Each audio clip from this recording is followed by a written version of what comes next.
Bonjour. Alors, je m'appelle Sylvie Forestier, je suis passionnée de psychogénéalogie et je travaille d'une manière générale pour vous aider à vous libérer du passé. Soit donc avec un travail sur la psychogénéalogie, quand on estime que les choses viennent du transgénérationnel, c'est-à-dire de blessures, de traumatismes de vos aïeux, et que cela vous impacte encore aujourd'hui ou cela peut impacter vos enfants. Et puis aussi, je travaille sur tout ce qui va toucher à l'estime de soi pour que vous puissiez avoir suffisamment confiance en vous pour aller de l'avant et être tout à fait heureux d'être vous. Voilà, alors aujourd'hui, les problèmes d'argent et les croyances limitantes. Alors, il s'agit d'un Zoom, d'une réunion à distance, avec donc quelques participantes. Et cette petite demi-heure nous permet d'aborder le thème des croyances limitantes, de voir un petit peu avec des exemples très très concrets comment on peut s'en détacher. Et quel que soit à la limite le sujet, vous pouvez par la suite appliquer ce type de gymnastique mentale. Cette capsule sur l'argent fait suite à trois vidéos qui sont sur ce thème quasi obsessionnel qu'est l'argent. Et je visite ce sujet sous différents biais. Donc, vous avez le lien avec ces trois vidéos dans la description. Je vous invite à aller les regarder pour vous aider à y voir un peu plus clair. Voilà. En attendant, ce Zoom n'est pas en images, hein, parce que j'ai préféré garder la confidentialité des personnes qui ont bien voulu se confier. Voilà, mais tendez l'oreille et je pense que vous en tirerez bénéfice comme elles ont pu le faire. Nous sommes réunis ce soir pour... Oui, très bien, Céline. Je vois Céline qui prend son petit carnet, son petit... J'ai besoin pour bien comprendre, j'ai besoin de prendre des notes. Pareil. Voilà. Donc, effectivement, nous sommes là pour parler d'un sujet ô combien vaste et parfois obsessionnel, l'argent. Et j'ai fait plusieurs vidéos sur ma chaîne Psychogénéalogie et Estime de soi sur ce thème. Donc, je vous invite à aller les voir si ça n'est pas déjà fait. Et puis, sans quoi, eh bien, nous allons parler des croyances limitantes à ce sujet et comment s'en défaire, comment s'en libérer. Alors, qu'est-ce que c'est qu'une croyance limitante? Eh bien, je ne sais pas, peut-être que quelqu'un peut nous en dire plus. Selon vous, une croyance limitante, peut-être? Ben, c'est quelque chose, pour moi, c'est quelque chose qui nous empêche enfin, qu'on a eu de par notre éducation et qui nous empêche de nous réaliser pleinement et de nous libérer par rapport à l'argent, quoi. En fait, voilà, on est sans arrêt limité, aussi bien pour se faire plaisir que aussi pour, pour vivre, on est toujours en train de regarder, de compter, voilà, c'est... Alors, ça, c'est ton ressenti à toi, hein, qui correspond donc peut-être à une croyance qu'on va aller visiter. Mais disons qu'une croyance Oui, limitante, effectivement, c'est quelque chose qui est en général enraciné depuis la petite enfance et qui parfois remonte beaucoup plus haut. Et en fait, ça ne touche pas que l'argent, évidemment, hein, ça peut être, la croyance, limitante que je ne parviendrai, jamais, à, faire un travail qui me plaît, par exemple, d'accord? Ou ça peut être, ça ne je n'arriverai jamais, à faire couple. L'idée de cette croyance limitante, par exemple, ça peut être qu'on n'a pas de valeur parce que dans l'enfance, on vous a dit clairement que, vous étiez le vilain petit canard, que, on ne souhaitait pas, vous avoir eu parce que vos mères, par exemple, ont cherché à faire un avortement ou que sais-je. Voilà. Et donc, cette croyance limitante, cette chose qui vous a été distillée, qui vous a été dite soit de manière, vraiment, clairement, soit de manière plus ou moins, non verbale, eh bien, il est clair que ça va avoir un impact sur le sentiment de votre propre valeur et ça va avoir une incidence sur tout le reste de votre vie si vous ne remettez pas en question par des faits, par un travail sur vous et sur cette croyance. Si vous ne la remettez pas en question, elle peut réellement vous confiner, vous limiter, vous interdire quantité de choses. Il est évident que vous avez aussi des croyances qui sont des croyances soutenantes. Genre, quand on veut, on peut. Ça, c'est une croyance soutenante, mais qui reste une croyance parce que parfois, moi, par exemple, si je veux voler, eh bien, je peux me jeter par la fenêtre. Ça n'est pas vrai, ça n'est qu'une croyance. Donc, mais elle est plus soutenante, évidemment, que toi, tu ne vaux rien. Voilà. Vous avez aussi les croyances familiales. Alors, par exemple, moi, il y en a une que j'aime beaucoup et qui est, par exemple, une croyance par rapport à l'argent.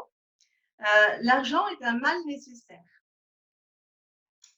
Alors, c'est très intéressant ça, surtout si c'est dit dans une famille comme, je l'ai entendu dire, une famille un peu bourgeoise et c'est dit par les femmes et c'est dit avec un regard un petit peu, lourd en regardant les hommes de la famille et finalement, si on creuse un petit peu en psychogénéalogie, on va s'apercevoir que dans, ces familles, sur des tas de générations, eh bien, heu, l'argent était lié aux hommes et que les femmes étaient totalement dépendantes.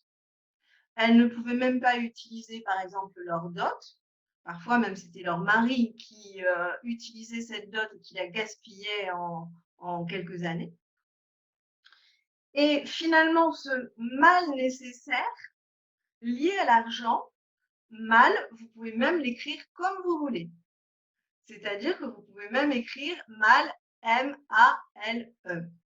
Et donc, dans cette famille, la croyance limitante, elle va être en association de mariage éventuellement pas très heureux, la nécessité d'être marié peut-être, parce qu'il y a une dépendance, et que véritablement l'argent c'est quelque chose de douloureux. Vous voyez? Donc en fait, ça c'est vraiment un petit exemple qui est un exemple en psychogénéalogie que j'ai rencontré et qui mérite d'être évidemment revisité. Alors que la personne dont je vous parle, que j'ai eu en consultation, elle répétait ça à l'envi et que ça a eu des conséquences sur ses choix de partenaires, etc., etc. Voilà. Donc, on va revisiter tout ça et je vais vous inviter à fermer les yeux gentiment. Voilà, vous vous détendez, vous inspirez par le nez et vous expirez lentement par la bouche. Et je vais vous demander tout simplement de penser à quelques mots associés à l'argent. Les premiers mots qui vous viennent au niveau des tripes. L'argent, c'est Peut-être vous allez en trouver 2, 3, 4, 5. Peut-être c'est plus une phrase complète, comme je disais précédemment, à savoir l'argent c'est un mal nécessaire. Qu'est-ce qui est venu tout de suite? Et aussi, j'aimerais voir avec vous ce que vous avez ressenti corporellement. Fermez les yeux. L'argent, c'est trouver le synonyme, trouver le mot, les mots associés à cela et essayer de voir dans votre corps, dans votre ressenti corporel, ce qu'il y a. Est-ce que c'est quelque chose de positif? Il n'y a pas vraiment de ressenti. Vous continuez à être détendu, comme tout à l'heure quand nous avons respiré. Est-ce qu'il y a des picotements? Est-ce qu'il y a des nœuds? Est-ce qu'il y a des tensions à l'arrière de vos épaules?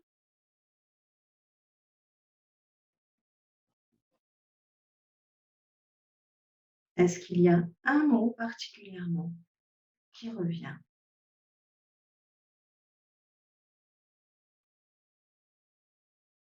Je vais vous demander de rouvrir les yeux gentiment.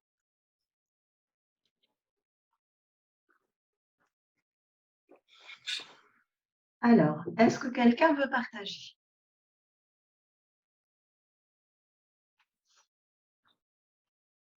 Oui, moi je veux Moi, bien. je dirais, Oui. Chacune son. Alors,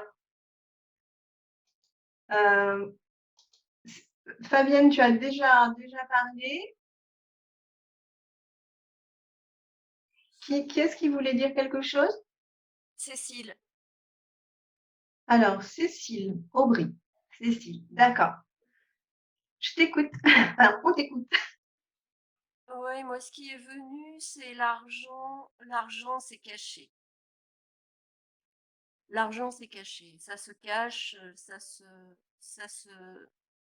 dit pas. Ça ne se dit pas. D'accord. Non, ça ne D'accord. se dit pas. Quand il y a de l'argent, ça ne se dit pas. Et D'accord. le ressenti physique, c'est un malaise dans mon ventre, quoi. Oui, c'est pas confortable là dans mon ventre. Même le fait de le dire et de le dire devant plusieurs personnes, oui, ça me met mal à l'aise. Mhm, mhm, Oui. mhm. D'accord. D'accord. Alors, est-ce que pour toi, c'est quelque chose, quand tu dis l'argent c'est caché, est-ce que c'est quelque chose qui peut évoquer une, euh, une histoire familiale? Par exemple, moi je pense à un truc très ancien, par exemple, hein, mais qui ne peut ne pas du tout correspondre à toi, hein, mais par exemple, tu vois, dans des familles où, des familles russes, par exemple, une famille de Russes blancs, hein, qui, parce qu'ils avaient de l'argent, ont été persécutés et ont dû se cacher, fuir, etc. Tu vois? Voilà. Mm. Est-ce que ce sentiment de l'argent, ça doit se cacher, c'est quelque chose qui évoque quelque chose de familial, selon toi? Je dirais oui. Là, tu évoques la persécution des Russes, du fait de leur richesse. C- J'ai pas connaissance de ça dans ma famille, mais ce qui est caché, c'est des secrets autour de l'argent et d'une façon euh, dont l'argent a acheté le silence. Donc on cache l'argent parce que Il euh, il est sale. est sale. D'accord, d'accord. OK. Alors ça, évidemment, on va pas pouvoir traiter ce genre de choses, qui mériteraient d'être travaillées beaucoup plus longuement. Mm. Mais il est évident que si on associe l'argent à l'argent, c'est sale, Mmh. parce que comme tu dis, il y a sans doute un secret de famille, quelque chose qui a été acheté, peut-être une honte, peut-être beaucoup de souffrance, et cetera et cetera. À partir de là, il y a énormément de peut-être de corruption, de bon. Donc à partir de là, évidemment, c'est très difficile d'en avoir de l'argent. C'est très Oui, difficile d'être ami avec l'argent. oui, Voilà, parce que quelque part, c'est être du côté, des gens qui ont payé leurs fautes ou qui ont acheté les victimes, qui oui, ont acheté des gens qui n'ont pas, protégé les victimes, tu vois? Il peut y avoir toutes sortes de choses. Donc effectivement, l'argent est nécessairement associé à quelque chose de très toxique, on va dire. Donc dans les croyances limitantes, ce qu'on peut faire, c'est déjà, voir si on ne peut pas faire des actes symboliques. mmh, Alors, quand on pense par exemple, l'argent c'est sale, on peut très bien faire un acte symbolique en prenant des pièces et en les lavant, très simplement. En les lavant en conscience, patiemment et en disant: «Cet argent qui a permis peut-être d'acheter et cetera, un silence et qui appartenait à des gens qui étaient aisés et qui ont, été coupables dans ma famille ou qui ont» tu vois? Bon voilà, il faut mmh, mettre tout ça en conscience, effectivement, remettre tout ça dans son contexte historique mmh, et dire: «Cet argent sale ne m'appartient pas». Tu vois? Il oui, a fait l'objet oui, d'un échange dans le passé, dans d'autres conditions et cetera et cetera. oui, Mais l'argent, ça n'est que de l'argent, ça n'est qu'un moyen et moi, je peux m'en servir de manière tout à fait positive, tout à fait propre. Donc déjà, le côté acte symbolique en associant aussi à côté le côté ce qui appartient à une autre époque, ce qui appartient à d'autres personnes. Là, c'est tout ce qui est en psychogénéalogie où on a tendance à travailler sur des actes symboliques assez longs. Mais déjà, rien que laver l'argent et dire cet argent-là, il peut m'appartenir, il est d'aujourd'hui, il est d'ici et maintenant, et ce que j'en fais, c'est propre et je peux en faire quelque chose de positif. oui, Voilà. mmh, Donc, par exemple, euh, si je décide que l'argent est propre, est-ce qu'on peut donner d'autres exemples en disant l'argent est propre, l'argent est positif? Donnez-moi des tas d'exemples qui montrent qu'effectivement, l'argent en soi peut être utilisé de manière très positive, très propre. Il faut remettre en question, tu vois, oui, ces d'accord. notions négatives. Mmh, mmh, Est-ce que quelqu'un aurait une suggestion toute simple, hein, qui montre que l'argent peut être quelque chose de très propre et de très positif mmh. et ne doit pas Bah, être il y en caché? a plein, ça peut contribuer à notre bien-être, j'ai envie de dire, physique, s'offrir un massage, s'offrir des vêtements, ça peut être des choses personnelles comme ça qui vont contribuer à notre bonheur. Et cet Donc argent, tu peux l'avoir gagné proprement. oui, tout à fait. Avec son métier ou oui, tout à fait. Voilà, tout à fait, tu vois? C'est, la source, hein, dans ton cas, Cécile, cette source qui était, vraiment source de honte, source d'agressivité et cetera et cetera. Mais en fait, la source de l'argent peut être une source très saine, très positive, comme ton travail ou comme, enfin, il y a des tas de sources qui sont, très sympathiques, d'accord? Et après, on peut en faire quelque chose de très positif aussi, dont on peut être fier. Là, cette croyance limitante, elle est de la lignée des femmes de ma famille, particulièrement de ma mère qui a subi dans l'enfance des violences sexuelles vers l'âge de 11 ans de la part d'un des voisins, un de ses voisins. Et en échange de son silence, eh bien, il lui donnait de l'argent. Mmh. Mais Voilà. après, Cécile, ce qu'on ne va pas faire ici, si tu veux, hein, pas comme ça, pas en groupe, hein. Là, c'est pas l'objet, on ne peut pas rentrer dans Oui, dans un travail là-dessus, tu vois. Merci pour ce témoignage, mais on peut difficilement rentrer dans un travail propre, tu vois, qui doit mériter plus de temps et plus d'intimité. Donc, oui. Mais voilà, je suis à l'aise avec cette histoire. C'est pour ça que je peux en bien parler sûr, oui, simplement. oui, oui. Mais on voit bien effectivement comme quoi le sentiment de l'argent, le sentiment lié à l'argent, peut avoir une source très ancienne. Donc, première chose, faire des actes symboliques, tout simple, hein, comme j'ai dit, là par exemple, laver l'argent, si on estime que l'argent est sale, d'accord? Et remettre en question les choses. En quoi est-ce que l'argent peut être extrêmement propre?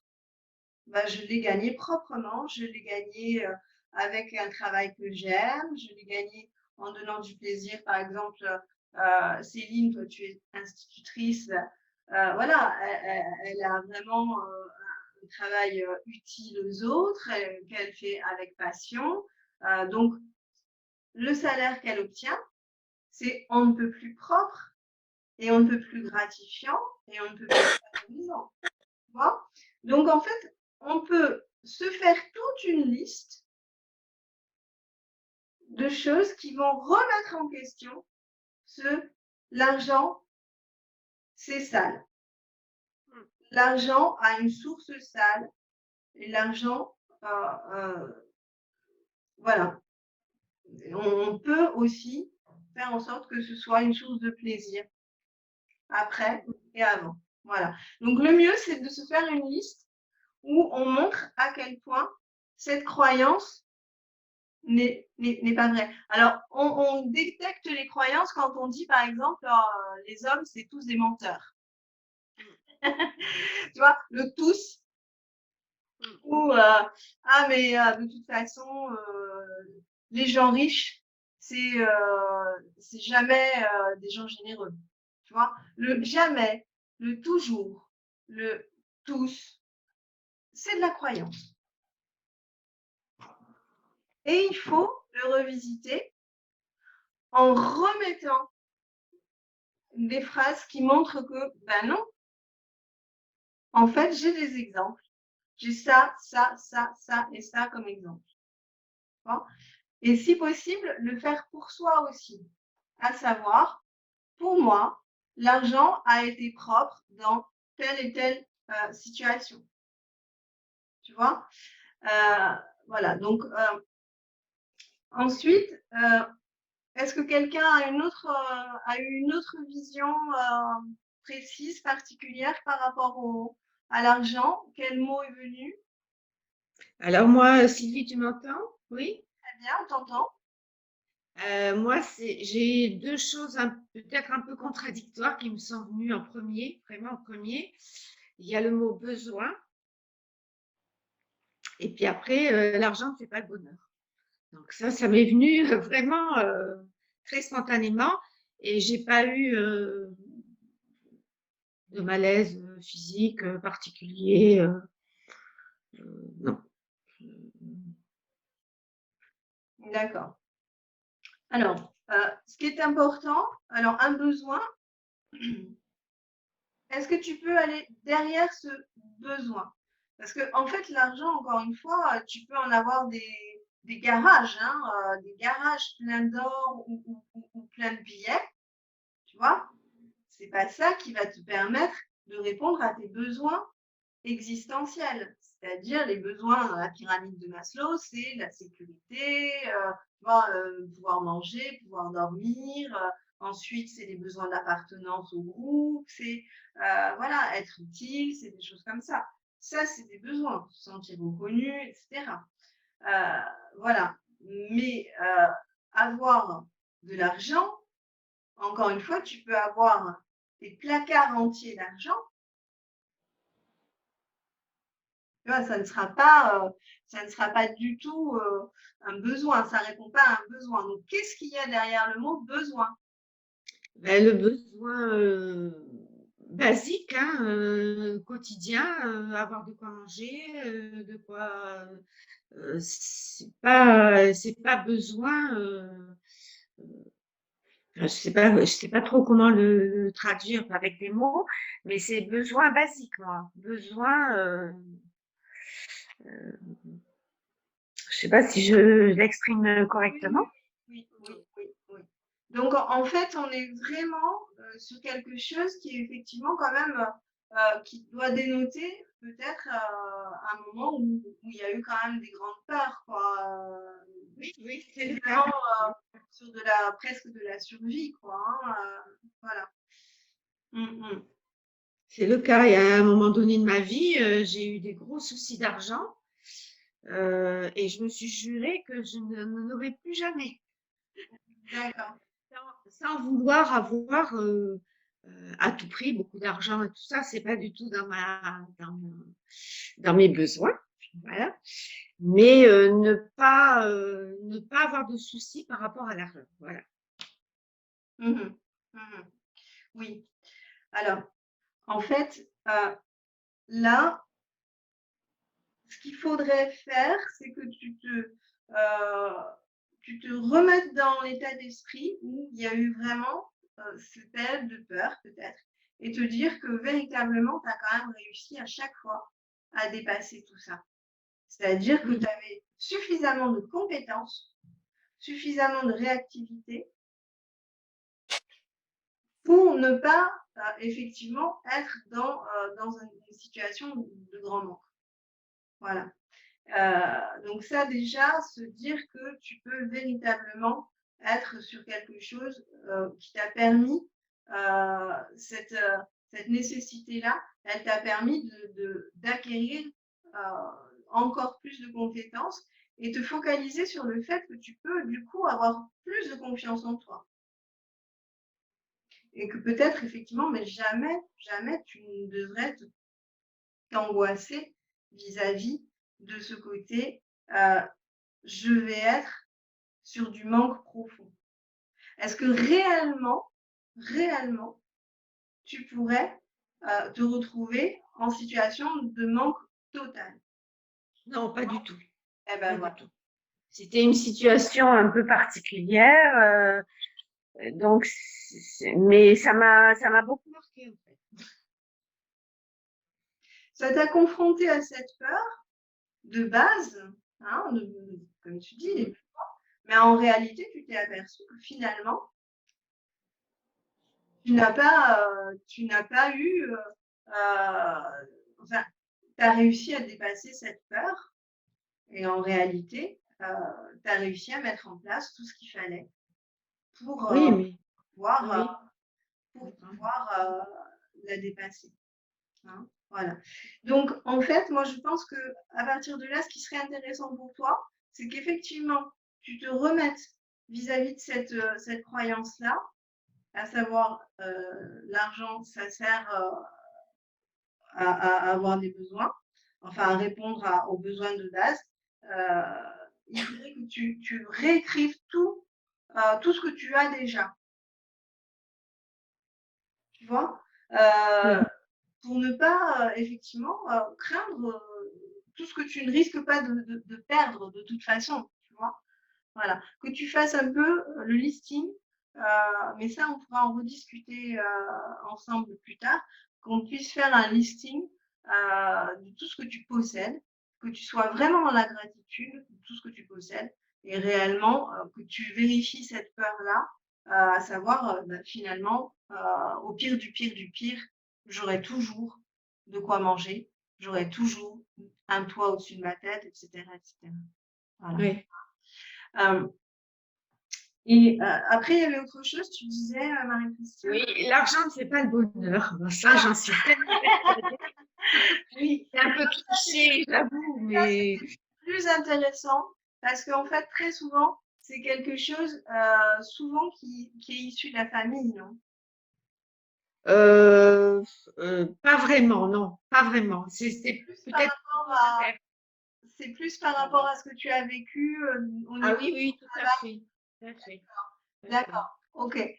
Alors, en fait, effectivement, tu as rencontré des gens extrêmement fortunés. C'est ça, c'est Et ça. tu as pu constater que non. Mais le problème, ça reste une croyance. C'est-à-dire que si tu penses ça, tu risques de ne pas vouloir aller vers l'argent, tu risques de ne pas vouloir attirer l'argent, de peur que ça te bloque et tu te mettes dans une situation de grand malheur, tu vois, ou Oui. tu ne seras pas aimé, tu ne seras plus cette personne que tu es, tu ne seras pas entouré, tu vas peut-être provoquer des jalousies, enfin, bon, tu vois, bon, voilà. Donc, il faudrait relister tout ça et se dire que trouver d'autres preuves comme quoi, effectivement, il y a des gens qui sont tout à fait heureux grâce à l'argent. Alors, on sait bien que ça n'est pas quelque chose ça n'est pas un automatisme hein, et qu'on a des tas d'enfants du tiers-monde en tête qui sont effectivement avec le sourire aux lèvres et qui n'ont pas spécialement d'argent. Ce qui est plus important, c'est le lien, c'est la reconnaissance, c'est une vie pleine de sens. Mais il faut quand même que tu te fasses, que tu reviennes sur ce côté réellement, on peut être heureux avec de l'argent et que tu listes des tas d'exemples. Oui.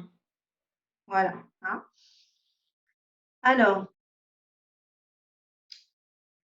s'interroger toujours sur d'où ça vient,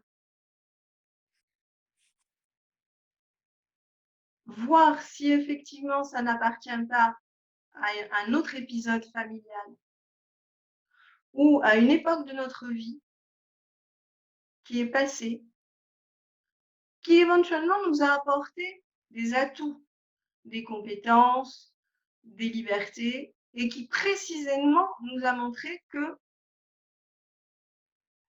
on peut se libérer de ces craintes-là. Hein. Voilà. Ensuite, quand vous avez une formulation, par exemple, l'argent ne fait pas le bonheur, eh ben, on peut la reformuler autrement. Tu la fais en négatif.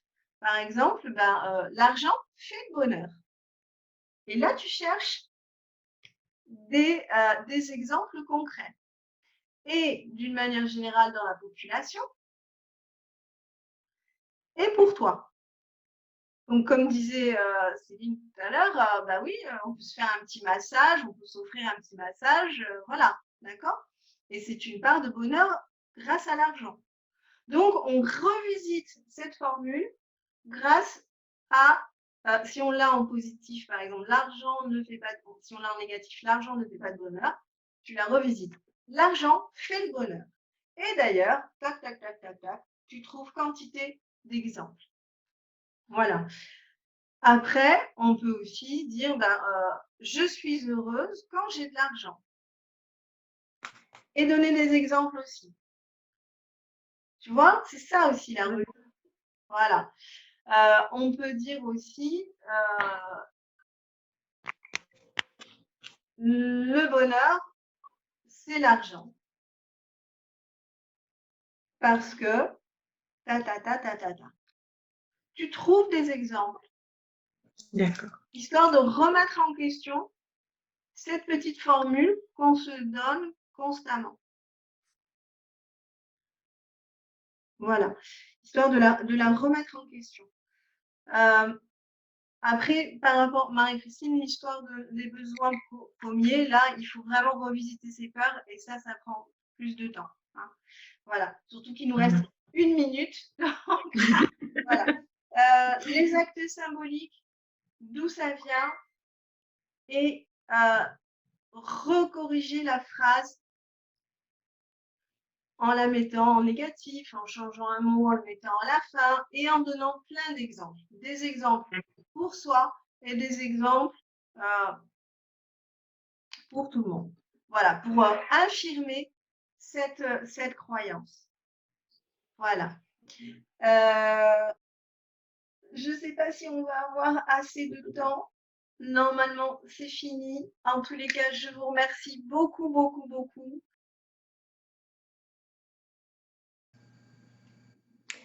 Voilà, merci pour leur partage, pour leur ressenti. Merci à Céline, Cécile, Fabienne et Marie-Christine. Je voulais donc préciser que vous retrouvez donc des vidéos sur l'argent sur ma chaîne Psychogénéalogie et Estime de soi. Qui sont donc en lien avec les loyautés familiales.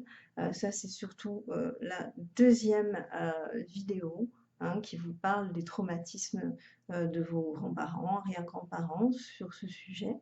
Vous avez la première vidéo qui est plus pour une petite introspection qui vous amène à vous interroger et ressentir justement ce que signifie l'argent pour vous. Et la troisième qui est plus concernant la construction de votre ego. Et du coup, en quoi est-ce que ça peut, votre enfance a pu être marquante et impacter votre rapport à l'argent. Voilà, donc encore une fois, les trois descriptions sont, enfin les trois vidéos, les trois liens sont dans la description. Ce que je voulais ajouter, c'est que bientôt, en septembre 2022, alors peut-être que c'est déjà derrière nous au moment où vous regardez cette vidéo, en septembre 2022, je vais lancer des petites formations pour se libérer des chaînes du passé et qui contiendront donc des lives en petits groupes sur différents thèmes, donc le métier, l'argent, le couple, le bonheur, donc les croyances limitantes, et puis des exercices pour vous en libérer, des e-books et il y aura aussi des vidéos, mais les vidéos seront certainement en libre accès sur ma chaîne. Voilà, donc c'est une formation que j'entends délivrer à un prix très très abordable et quand elle sera prête, très bientôt, je vous mettrai de toute façon le lien ci-dessous. Donc n'hésitez pas, si vous la regardez à partir de septembre, à regarder dans la description et vous aurez le lien. Vous pouvez aussi me suivre sur ma page Facebook Être heureux d'être soi. Et vous pouvez également me contacter ou en savoir plus sur mon site êtreheureudêtre-soi.com. Voilà, au plaisir de vous aider. Merci.